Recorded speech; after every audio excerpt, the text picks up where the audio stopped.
¿Preparados para sufrir? ¿Preparados para soportar el dolor? Si la respuesta es sí, ¿están preparados para el show de Gabriel Incertis? Bienvenidos a la 10ª edición de Idiot Plot, con la que cerramos la primera temporada. Además de los Idiot Plots de rigor, como en ocasiones anteriores, veremos también algunos ejemplos de Smart Plots, plots de Schrödinger e incluso casos que no son realmente Idiot Plots, porque todavía hay mucha gente que confunde un Idiot Plot con una simple conveniencia de guión o incluso con un fallo de continuidad. Y como soy un firme creyente en el poder didáctico del contraejemplo, hoy analizaremos también algunas historias que, pese a las acusaciones que reciben, no encajan en esta categoría. Vuelvo a definir el concepto para que quede claro. Un idiot plot es una narrativa que solo puede avanzar porque uno o varios personajes, o en ocasiones una sociedad entera, toman continuamente decisiones irracionales, impropias de quienes son o sencillamente estúpidas. Eso no significa que cada vez que un personaje haga una tontería estemos ante un idiot plot. Al fin y al cabo, las personas reales también cometemos errores y tomamos malas decisiones. Un idiot plot aparece cuando detrás de esas decisiones absurdas percibimos más la incompetencia del guionista que la del personaje. Y ahora sí, vayamos al lío. Víctor Martí me cuenta que con esto de los idiot plots, DC tampoco se queda corto. Superman de 2025 tiene al villano más inteligente del mundo y con absolutamente todos los medios a su disposición, haciendo un idiot plot tras otro. El plan del Lex Luthor es hacer quedar mal y sentir culpable a Superman para poder encerrarlo en otra dimensión. Suena razonable. Para ello hace un único clon de Superman para esconderlo en un traje y que se pegue con el auténtico, siguiendo sus órdenes solo para demostrar que es mejor. Luego, en la cárcel de la otra dimensión, lo encierra con un tío que puede transformarse en cualquier elemento y amenaza a su hijo a plena vista, no escondido ni mediante imágenes, con un guardia armado que vivirá para siempre en esa cárcel apuntando al crío con un arma. ¿Cuándo duerme? Tendrá que ir al baño en algún momento. Todo es muy estúpido y cantoso. Al final Superman se escapa y Luthor decide desgarrar la Tierra con el portal. ¿Por qué? ¿Qué gana con ello? Si tiene éxito, casi seguro que muere o lo pierde casi todo. Se supone que Luthor es listo, calculador y siempre busca una ganancia. Sí, lo siento por los fans de la película, pero este Superman tampoco se salva de uno de los mayores problemas de muchas historias de superhéroes: las continuas inconsistencias que hacen que tanto héroes como villanos parezcan ocasionalmente tontos. Y esto, a mi juicio, no siempre es consecuencia de una mala escritura, sino de algo más complicado. Cuando introduces personajes con capacidades prácticamente divinas, tecnologías imposibles y escalas de poder descomunales, resulta muy difícil anticipar todas las implicaciones lógicas de ese mundo. El marco ontológico acaba siendo tan grande que ni los propios autores pueden abarcar todas sus consecuencias y ahí es donde suelen aparecer las contradicciones. Efectivamente, si Luthor dispone de una dimensión de bolsillo donde puede encerrar a quien quiera, no se entiende que tenga que colocar al hijo de Metamorfo justo delante de la celda de su padre, facilitando enormemente un rescate en caso de fuga, como termina ocurriendo. Y si fue capaz de crear un clon de Superman lo bastante poderoso como para enfrentarse al original, cuesta entender que le impedía fabricar 2, 3 o más. Ahora bien, la decisión final de sobrecargar el portal interdimensional y abrir una grieta gigantesca en mitad de Metrópolis me genera más dudas como ejemplo de idiot plot, porque una mala decisión no es necesariamente un idiot plot. Luthor no es un estratega frío que cometa un error porque el guión necesita que pierda. Es un megalómano, un narcisista extremo y un xenófobo obsesionado patológicamente con Superman. Utiliza a las personas como herramientas desechables, necesita sentirse superior a quienes le rodean y está convencido de que él es el auténtico salvador de la humanidad. Cuando alguien así se ve acorralado, humillado públicamente y al borde de perderlo todo, no es extraño que reaccione de forma autodestructiva. La historia está llena de líderes, magnates y dictadores que, ante una derrota inevitable, han tomado decisiones irracionales que perjudicaban incluso a sus propios intereses. Por eso no estoy tan convencido de que esta última acción sea un idiot plot. Puede que sea una mala decisión, puede que sea una decisión desesperada y absurda, puede que incluso sea una decisión suicida, pero teniendo en cuenta quién es Lex Luthor y cómo se comporta durante toda la película, no me parece necesariamente una decisión impropia del personaje. Y estemos atentos porque es posible que vivamos nosotros mismos en nuestros tiempos un ejemplo de megalómano narcisista xenófobo apretando el botón de mandarlo todo a tomar por culo antes que caer. José Alberte me cuenta que en Avengers 1 hay una escena en la que Loki está hablando con Phil mientras Thor está en una celda. En esa misma escena vemos que Thor casi destruye la celda de un golpe, pero en vez de darle un segundo golpe se queda mirando cómo Loki mata a Phil cuando pudo salvarlo fácilmente. Efectivamente, Thor golpea el cristal y aunque no se quiebra del todo, nada indica que un par de golpes más no habrían bastado para hacerlo añicos.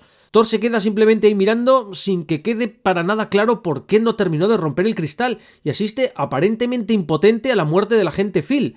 Habrá quien, intentando defender la escena, argumente que Thor concluye que el material es demasiado resistente y que seguir golpeándolo sería inútil. Sin embargo, esa interpretación tropieza con un pequeño inconveniente. Cuando Loki deja caer la celda al vacío, Thor acaba atravesando el cristal con su martillo para salvarse sin demasiados problemas. Así que la propia película parece admitir que romper la barrera era posible.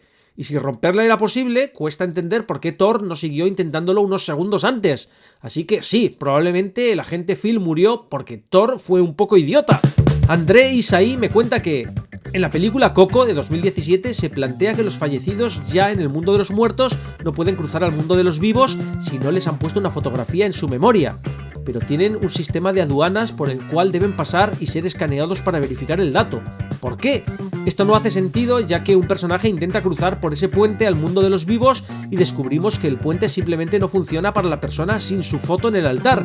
Hasta vemos como uno de los personajes se hunde en el puente de pétalos. ¿Para qué entonces un sistema de aduanas? ¿Para dejar claro que los personajes son mexicanos? Parece un idiot plot nacido a raíz de una mirada un tanto xenofóbica. Quizás la funcionalidad era que en realidad al escanearte activan el puente para ti, pero además de no quedar claro, imagino que los personajes ya conocerían esa lógica del mundo. Me parece más en justificación para implementar el sistema de visas al mundo de los muertos. Pues sí, parece que hay una incongruencia ahí, aunque algunos dirán que es simplemente una redundancia lógica propia de cualquier sistema de seguridad, porque efectivamente, si ya existe una regla mágica que impide físicamente a los muertos cruzar el puente cuando no tienen una fotografía colocada en un altar, el control previo parece completamente innecesario. El propio puente ya realiza la verificación definitiva. La película no se limita a mostrarnos una barrera sobrenatural que separa ambos mundos, decide rodearla de toda una infraestructura burocrática compuesta por agentes, inspecciones, verificaciones de identidad y tecnología de reconocimiento facial. Lo llamativo es que ninguno de esos elementos parece cumplir una función indispensable dentro de la lógica del propio universo. El puente ya determina quién puede pasar y quién no. Todo el aparato administrativo que lo rodea resulta, en términos prácticos, superfluo. Por eso no me termina de convencer la explicación de que se trate simplemente de una capa adicional de seguridad. La redundancia es tan evidente que uno tiene la sensación de que la película no está resolviendo un problema narrativo, sino incorporando deliberadamente una determinada imaginería. Y esa imaginería resulta difícil de desligar del contexto cultural en el que se produce la obra. Estamos ante una película estadounidense ambientada en México, que representa el paso entre dos mundos mediante un sistema de acceso regulado, vigilado y sometido a autorización previa, no mediante criterios espirituales, rituales o mitológicos propios de la tradición que inspira la historia, sino a través de mecanismos que recuerdan demasiado a los modernos sistemas de control fronterizo. Lo más significativo es que la película nunca se detiene a cuestionar la necesidad o legitimidad de esta estructura. Al contrario, la presenta como una parte natural del funcionamiento del mundo. Los controles están ahí, los personajes los aceptan con absoluta normalidad y el relato jamás plantea que pueda existir una alternativa. Por eso creo que la observación tiene bastante recorrido. No porque Coco sea una alegoría directa sobre la inmigración, ni porque pretenda hacer un discurso político explícito, sino porque incorpora ciertos símbolos y procedimientos asociados al control fronterizo contemporáneo y los presenta como algo perfectamente razonable, incluso en un contexto donde la propia magia ya realiza el trabajo que esos controles supuestamente deberían desempeñar. Y precisamente ahí es donde puede hablarse de normalización, no porque la película defienda abiertamente una determinada política, sino porque asume como natural una estructura de vigilancia y control cuya necesidad nunca llega a justificar dentro de su propio universo. Ahora bien, por interesante que resulte esta lectura, seguimos sin estar ante un idiot plot. Que el mundo de la película incorpore una institución redundante o ideológicamente discutible no hace avanzar la historia gracias a la estupidez de los personajes. Como mucho nos revela ciertas ideas y presupuestos que la película da por sentados a la hora de imaginar cómo debe funcionar una frontera. Y bueno, como vemos, todo es ciertamente discutible, porque lo de los idiot plots no es una ciencia exacta, y casos como el que acabamos de ver demuestran lo fácil que es confundir un idiot plot con una simple conveniencia narrativa. En este sentido, os pongo otro ejemplo que me deja calomaniac. Me cuenta que en Jurassic World, El Reino Caído, la niña decide liberar a todos los dinosaurios del cautiverio y dejarlos libres en el mundo humano porque están vivos igual que yo. De todos los científicos y cuidadores de animales presentes en la sala, nadie le advierte que esa decisión podría ser mucho peor, no solo para la humanidad completa, sino también para los propios dinosaurios, arrojados a un mundo desconocido y a condiciones ambientales que podrían terminar matándolos de todos modos, como ha sucedido cada vez que grupos ecologistas liberan animales de los laboratorios para soltarlos al aire libre y todos se mueren. En realidad, si os fijáis en la escena, los animales están atrapados en unas instalaciones que se están incendiando y llenando de humo. Desde la perspectiva inmediata de la niña, la elección no es entre liberar a los dinosaurios o mantenerlos seguros en la cautividad. La elección es entre liberarlos o dejarlos morir allí mismo de una forma horrible. Y aquí aparece una distinción importante. Una decisión puede ser equivocada sin ser irracional. La niña es una menor de edad, acaba de descubrir que ella misma es un clon, se identifica emocionalmente con unas criaturas que también existen gracias a la ingeniería genética y además está presenciando una potencial muerte masiva en tiempo real. No está realizando un análisis geopolítico sobre las consecuencias ecológicas de introducir dinosaurios en ecosistemas modernos. Está reaccionando emocionalmente ante un grupo de seres vivos que van a morir delante de ella. Podemos discutir si tomó la decisión correcta, podemos pensar que fue irresponsable, podemos pensar que los guionistas minimizaron las consecuencias de esta elección, pero eso no convierte automáticamente la escena en un idiot plot. De hecho, la propia saga nos muestra posteriormente que los dinosaurios consiguen sobrevivir e integrarse en distintos entornos, por lo que el universo de la historia termina validando, al menos parcialmente, la decisión. En realidad, esta escena se parece más a una conveniencia narrativa que a un idiot plot. La liberación de los dinosaurios no ocurre porque todos los personajes se vuelvan estúpidos de repente. Ocurre porque los guionistas necesitan crear el nuevo statu quo sobre el que se desarrollará la siguiente película. En otro ejemplo que desestimo como idiot plot, Evan Trowick me cuenta que, ¿saben? Estoy pensando, ¿no hubiera sido mejor en el show de Truman crear una segunda cúpula o directamente comprar una isla? Así, cuando Truman quiera viajar, solo se construye el destino al que Truman irá, se lo mete en un avión y se le dice que está viajando kilómetros, pero en realidad solamente es transportado el destino, así Truman satisface su necesidad de viajar y regresa. Es interesante tu idea porque una parte sustancial del motor narrativo del show de Truman se debe a su deseo de explorar el mundo más allá de Sea Heaven, en concreto las islas Fiji. Con el presupuesto descomunal que maneja el programa, ciertamente no parece imposible que los productores hubieran podido acondicionar unos islotes en el Pacífico o cualquier otro lugar remoto para que Truman creyese que está visitando el destino con el que siempre había soñado. Sin embargo, encuentro unos cuantos inconvenientes. Primero, si se trata de otra cúpula, ¿cómo sacas a Truman de Sea Heaven y lo introduces en una segunda instalación sin que note nada extraño? Y si se trata de una localización real, surge otro problema. El cielo, el sol, la luna y otros elementos naturales podrían diferir de las versiones artificiales a las que ha estado acostumbrado toda su vida, despertando sospechas precisamente en el momento en el que los productores intentan reforzar la ilusión. Pero hay una objeción todavía más importante. La propuesta parte de la idea de que los productores necesitan satisfacer el deseo de Truman de viajar. Y precisamente eso es lo que intentan evitar durante toda la película. Si permiten que Truman salga de Sea Heaven, aunque sea un entorno controlado, estarían validando una curiosidad que llevan décadas intentando reprimir. Le estarían demostrando que existe algo interesante más allá de los límites de su mundo cotidiano. Desde la perspectiva de Christoph, resulta mucho más seguro que Truman jamás abandone Sea Heaven. Por eso le inculcan miedo al mar, le presentan obstáculos burocráticos cuando intenta viajar y le convencen de que todo lo que necesita para ser feliz ya se encuentra allí. En realidad, el problema de los productores no es logístico, no carecen de dinero ni de medios para construir escenarios adicionales. El problema es psicológico. Todo apunta a que no tienen más remedio que conseguir que Truman no desee abandonar Sea Heaven, porque en el momento en que empieza a perseguir activamente el mundo exterior, la estabilidad del experimento comienza a resquebrajarse. Por eso no veo aquí ningún idiot plot. Lo que vemos no es una solución obvia que los personajes ignoran estúpidamente, sino una estrategia coherente con los objetivos que los productores han perseguido durante toda la historia. David Caparrós sí que nos trae un idiot plot obvio. Voy a intentar aportar mi granito de arena a esta gran sección. La película Together no termina de estar mal, pero tiene un guión muy vago al que se le ven las costuras en muchos aspectos, conveniencias, sobreexplicaciones y, por supuesto, un gran idiot plot sin el que la película directamente no existiría. Para que la historia de la película ocurra, el guión necesita que los dos protagonistas beban del agua que hay en una especie de poza que hay en una cueva. El poder del guión hace que la pareja caiga a la cueva en medio de una lluvia torrencial. No pueden volver a salir por el agujero por donde cayeron debido a la lluvia, así que deciden esperar en la cueva a que escampe. Convenientemente se han quedado sin agua en las cantimploras, y aquí viene el idiot plot, porque en lugar de aguantar sin beber, porque tampoco nos cuentan que pasen días allí, solo unas horas, o simplemente rellenar las cantimploras con el agua de lluvia que cae en abundancia por el agujero donde cayeron, decidieron que lo mejor que pueden hacer es beber del agua de ese charco del suelo porque... ¿Y por qué no? Bueno, lo importante que hay que aclarar para que se entienda este idiot plot es que a quien bebe este agua le pasan cosas muy chungas, pero eso es una cosa importante para la trama y os voy a ahorrar ese spoiler. Y sí, los protagonistas en un momento dado sienten mucha sed, se han quedado sin agua en su cantimplora y se preguntan si el agua de la poza será potable. Ella se muestra reacia a beber de ahí, pero él se arriesga, bebe un sorbo y luego llena una botella con la que continuará bebiendo. Hasta aquí podría discutirse, hay gente que toma decisiones imprudentes cuando tiene sed. Pero justo después se nos muestra que sigue lloviendo torrencialmente y el agua de lluvia cae abundantemente por el agujero por el que cayeron en la cueva, por lo que uno se pregunta si no podrían haber llenado sus botellas u otros recipientes con esa agua. Además, están ahí unas pocas horas, su situación no es desesperada, en cuanto deja de llover logran salir del agujero sin mayor contratiempo.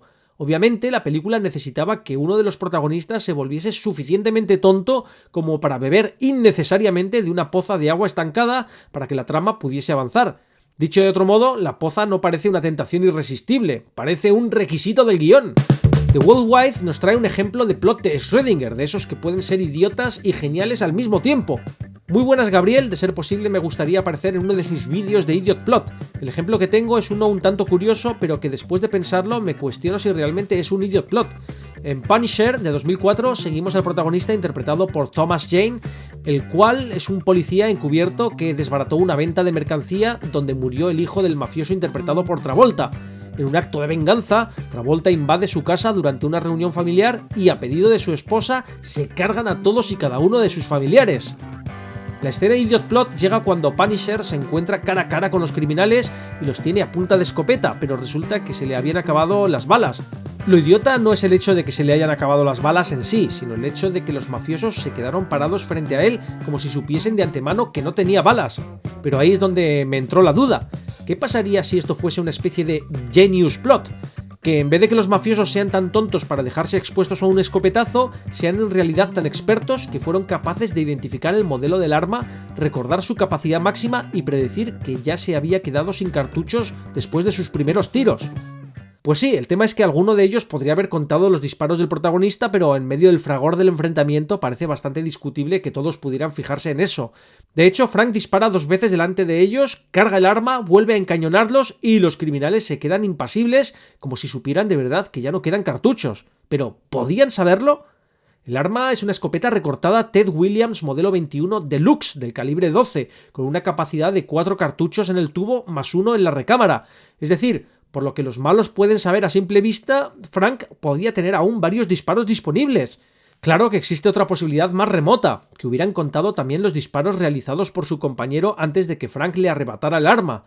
Si sabían cuántos cartuchos llevaba inicialmente la escopeta y cuántos se habían disparado en total, entonces no estaríamos ante un idiot plot, sino ante un smart plot bastante fino. Los villanos no se quedan quietos porque sean idiotas, sino porque saben que Frank está seco. Así que estamos ante un plot de Schrödinger. Si los mafiosos contaron los disparos, esto se trata de un smart plot donde ellos son terriblemente inteligentes. Si no los contaron, se jugaron la vida haciendo el tonto todos a la vez y por pura suerte les salió bien. Pero ojo que The Worldwide nos trae un par de ejemplos más dentro de otra película. Esto me remite a otra película con Thomas Jane, The Predator, de 2018, película donde las muertes son determinadas de manera poco irónica por la selección natural.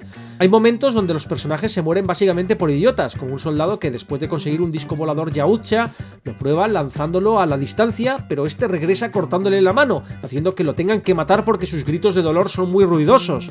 U otro, el cual obtiene un cañón de hombro, pero accidentalmente dispara mirando al costado, volándose su propia cabeza. Pero en contraste tenemos momentos donde la trama avanza ya que los personajes son sumamente capaces, demostrando recordar o deducir datos a la perfección. Por ejemplo, en un momento el héroe queda fuera de la nave del depredador enemigo y puede entrar a intentar emboscarlo ya que memorizó el código para abrir las puertas después de verlo implementado desde la mira de un sniper una única vez. O cuando le dispararon a quemarropa a un perro depredador y lo dejaron libre, como si supiesen que este ahora iba a serles leal y reaparecería en futuros momentos para salvarles el pellejo. Esto hizo que me preguntase, si el idiot plot es el resultado de un guionista despistado que, buscando sacar resultados rápidos, deja a los personajes actuando de manera ilógicamente incapacitada y autodestructiva, ¿existe un término para cuando un guionista, intentando hacerse el listo, intenta hacer soluciones complejas, creando personajes innaturalmente capaces y hasta omniscientes por momentos? Gracias por su tiempo. Pues sí, ese término ya existe y es precisamente el que hemos puesto aquí sobre la mesa, el smart plot. Excelentes ejemplos. ¡Sigamos! David Roach nos trae un clásico. Hola amigos, a ver qué os parece esta. Hacia el final de Blade Runner, en la lucha entre Harrison Ford y Daryl Hannah, la mujer lo está machacando y en vez de rematar la faena, lo suelta y se pone a dar volteretas como si estuviera en el Cirque du Soleil, con lo que a él le da tiempo para tomar aire, coger la pistola, prepararse un café y hacer un sudoku. No sé si es cosa de la primera ley de la idiótica o qué. Gracias por su atención. Pues sí, porque Pris, que así se llama la replicante, tiene a Rick Deckard completamente a huevo y sin embargo, en lugar de rematar la faena, lo suelta para ponerse a dar una serie de volteretas y cabriolas absolutamente innecesarias que le conceden a Deckard el tiempo suficiente para alcanzar su arma y dispararle. Desde luego, visto de forma aislada, cuesta no pensar que estamos ante un caso bastante clásico de la primera ley del idiot plot. Cuando el villano tiene la victoria asegurada, el guión le obliga a hacer algo estúpido para que el héroe sobreviva. Ahora bien, Blade Runner tiene una posible línea de defensa. Pris no es una asesina profesional ni una estratega militar, es una replicante diseñada para el placer y el entretenimiento. Además, cuando tiene lugar esta escena, ella y Roy Batty saben que les queda muy poco tiempo de vida. Durante toda la película vemos a los replicantes comportarse de forma errática, impulsiva y emocional, precisamente porque están afrontando su propia mortalidad. Así que siempre existe la posibilidad de interpretar esas volteretas no como una estúpida maniobra de combate, sino como una manifestación de su inestabilidad emocional o incluso como una especie de juego cruel con su presa. El problema es que, aunque esa explicación existe, la escena tampoco hace demasiado por transmitirla. Lo que vemos en pantalla es a un personaje que tiene la victoria prácticamente asegurada y que, sin una razón clara, decide posponer el golpe final hasta el punto de perder toda la ventaja. Por eso diría que estamos en una zona gris bastante habitual en el cine de acción. Hay una posible justificación basada en la personalidad del personaje, pero la puesta en escena transmite con mucha más fuerza la sensación de que Pris deja de actuar de forma eficiente porque la película necesita que Deckard llegue vivo al enfrentamiento final. Y cuando el espectador percibe antes la necesidad del guión que la motivación del personaje, empezamos a acercarnos peligrosamente al terreno del idiot plot. Para terminar, Jan Roofs nos trae un ejemplo de anime. Hola Gabriel, en la serie de animación japonesa Sword Art Online se puede comprobar desde el primer capítulo la estupidez que gira en torno al videojuego Sword Art Online y su casco de realidad virtual. El creador del videojuego y del casco explica a los personajes, y es el momento en el que el público también lo descubre, que ya no podrán escapar del videojuego debido a que el propio creador eliminó el botón de escape. Pero es peor, si por cualquier cosa se fuerza una desconexión, como la muerte digital del personaje, o se le retira el casco de la cabeza, el casco tiene un sistema especial que le freirá el cerebro con microondas. Entonces, ¿cuál es el problema? El creador se presenta como un genio célebre, con libros publicados e incluso que ha publicado su manual, pero los desarrolladores que evidentemente tuvieron que acompañar al creador, ninguno se enteró de la trampa, ninguno se preguntó por qué había un comando que eliminaba la opción de cerrar sesión, ninguno pudo poner fin al comando y restaurar la versión anterior del videojuego, y si solo cierran los servidores de la empresa. Y en cuanto al casco, me imagino a la gente de las fábricas de los cascos preguntándose ¿a quién se le ocurrió añadir un sistema de microondas al casco? ¿Para qué? ¿Y por qué tan potente? Y al jefe de la empresa, ¿por qué el genio excéntrico busca dinero para modificar ese casco de esa manera tan exacta? ¿O los ingenieros que tuvieron que apoyarle? ¿Estás seguro que eso, un microondas cerebral, es necesario? Bueno, pues sí, creo que aquí encontramos uno de esos casos donde la premisa funciona perfectamente mientras no hagas demasiadas preguntas, pero empieza a tambalearse en cuanto intentas imaginar cómo habría sido el proceso de desarrollo real de la tecnología. Porque una cosa es que Akihiko Kayaba sea un genio, otra muy distinta es que un proyecto de semejante magnitud dependa exclusivamente de él. Estamos hablando de un videojuego masivo, una infraestructura de servidores gigantesca y millones de dispositivos distribuidos por todo el país. Para que el plan funcione, tenemos que asumir que nadie en la cadena de diseño, fabricación, certificación, programación, control de calidad, distribución o supervisión regulatoria detectó nada extraño. Y eso resulta difícil de creer, especialmente en el caso del casco, porque eliminar una opción del menú es relativamente sencillo de ocultar, pero integrar en un dispositivo comercial un sistema capaz de emitir suficiente energía como para destruir el cerebro de una persona plantea preguntas bastante más incómodas, preguntas que normalmente surgen mucho antes de que el producto llegue a las estanterías. Ahora bien, tampoco creo que la objeción sobre apagar los servidores sea tan fuerte como parece. Una vez aceptamos la lógica interna de la serie, es razonable asumir que el casco contiene sistemas de alimentación de emergencia y que el programa sigue ejecutándose localmente en el dispositivo. De hecho, si bastara con desenchufarlo de la corriente y esperar a que se agotara la batería, el secuestro duraría pocas horas y la historia terminaría antes de empezar. No, el verdadero problema de la premisa no está en la batería ni en los servidores. El verdadero problema es que requiere una conspiración involuntaria gigantesca. Para que todo funcione, miles de personas tienen que no hacerse preguntas sobre características que, vistas desde fuera, parecen extraordinariamente sospechosas. Y aquí es donde la serie entra en una curiosa zona gris, porque al mismo tiempo esta debilidad es también una de las fortalezas de la obra. La idea de miles de personas atrapadas en un videojuego donde la muerte virtual implica la muerte real es tan potente que muchos espectadores están dispuestos a concederle a la historia una enorme suspensión de incredulidad. Así que no estoy seguro de que estemos ante un idiot plot en el sentido estricto. No es que los personajes tomen decisiones absurdas para que la trama avance, más bien estamos ante una premisa que exige aceptar una cantidad considerable de conveniencias tecnológicas e institucionales para poder existir. Y siendo sinceros, probablemente nadie recuerda Sword Art Online por el nivel de verosimilitud que tiene su proceso de certificación industrial. Y esto fue todo. ¿Tienes más ejemplos de idiot plots, smart plots o plots de Schrödinger? Pues para mejorar las posibilidades de que te cite, indica temporada y capítulo si se trata de una serie o minuto aproximado si se trata de una película. También te recomiendo cuidar la redacción y que me des toda la información relevante sin que tampoco me dejes unas sábanas enormes. ¿Te gustó el contenido? Pues déjame ese like y no te olvides de suscribirte y activar notificaciones si todavía no lo has hecho para poder recibir mi mandanga puntualmente. Nos vemos en la temporada 2 de Idiot Plot. ¡Hasta pronto! ¡Chao!